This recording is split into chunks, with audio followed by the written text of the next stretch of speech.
Vocês talvez não saibam por que o meu nome é francês. Por que o meu nome é Jean Paul?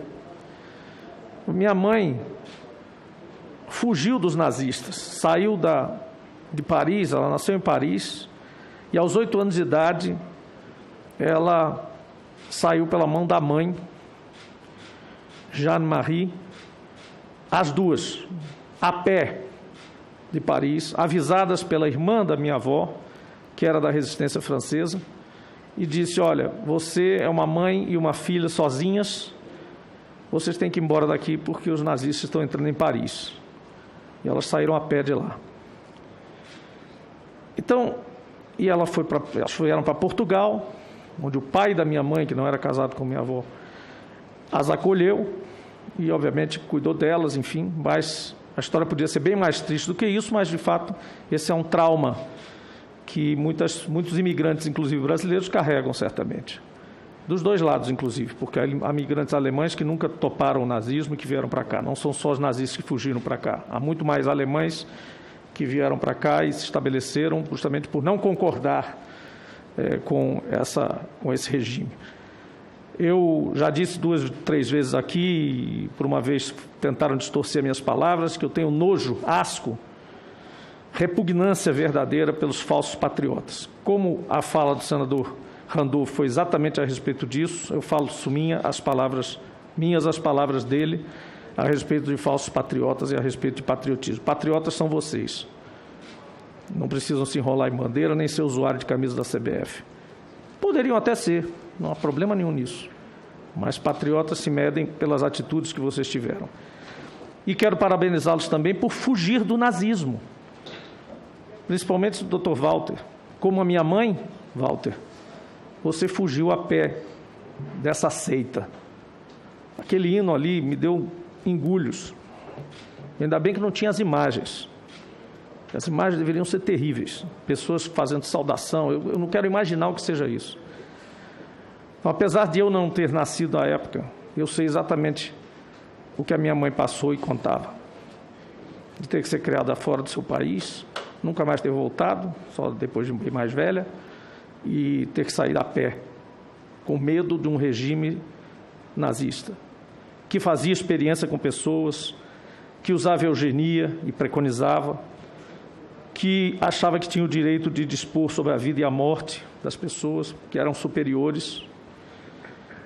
E o que mais me espanta, senador Randolph, obrigado por voltar, eu estava fazendo referência à reprodução do vídeo e à sua fala, e fiz minhas as suas palavras, em homenagem à minha mãe, principalmente, e à minha avó.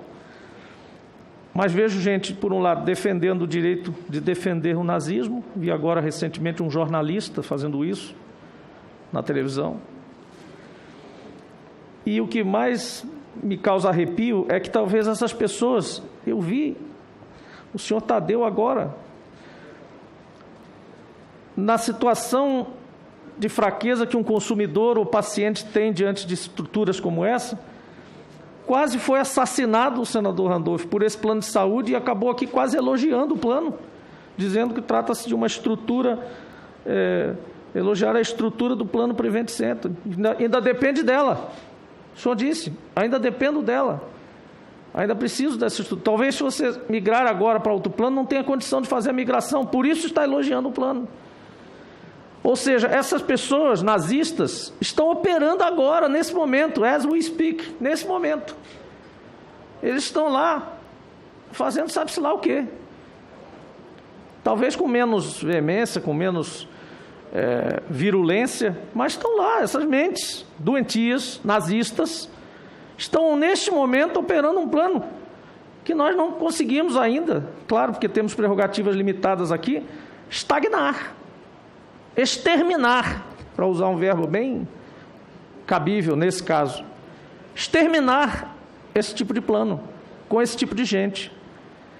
Então isso me preocupa, porque isso é urgente.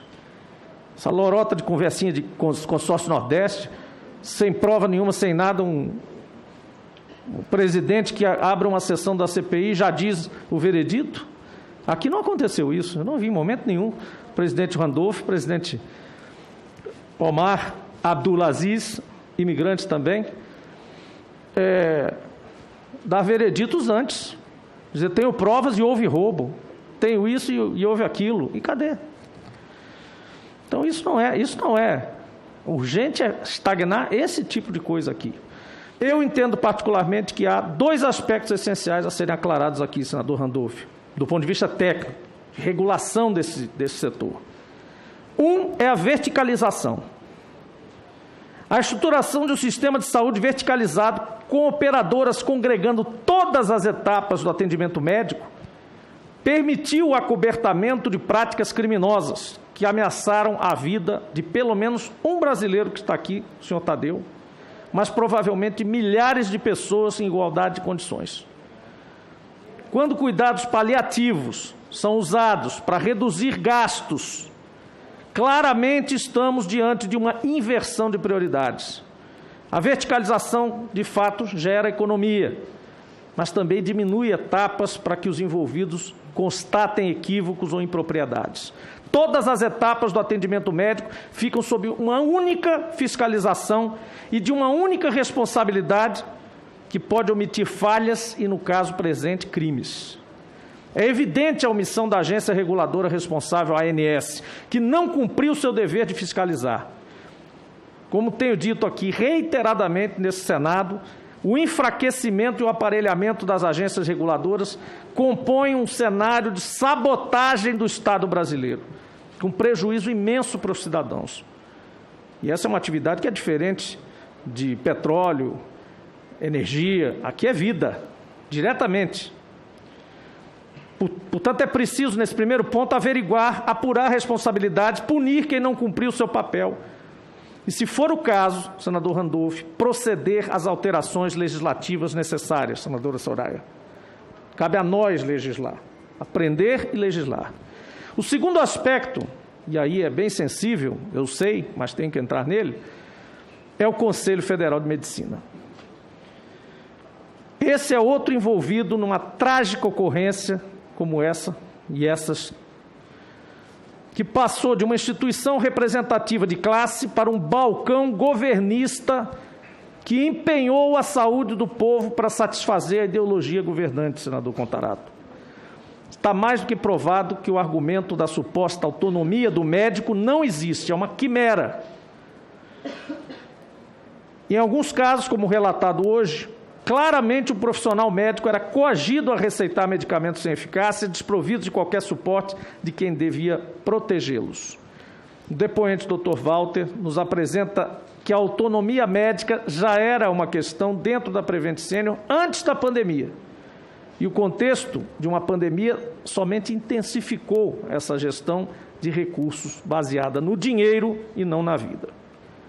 Em outros casos, como já relatado antes, profissionais receitaram medicamentos sem eficácia embasados em fundamentações pífias e sem amparo técnico de protocolos assentados em estudos científicos. Ressalto que até hoje, com mais de ano e meio de pandemia, não houve por parte do CFM uma condenação inequívoca do uso de vermífugos e outros medicamentos inadequados para o tratamento de Covid-19.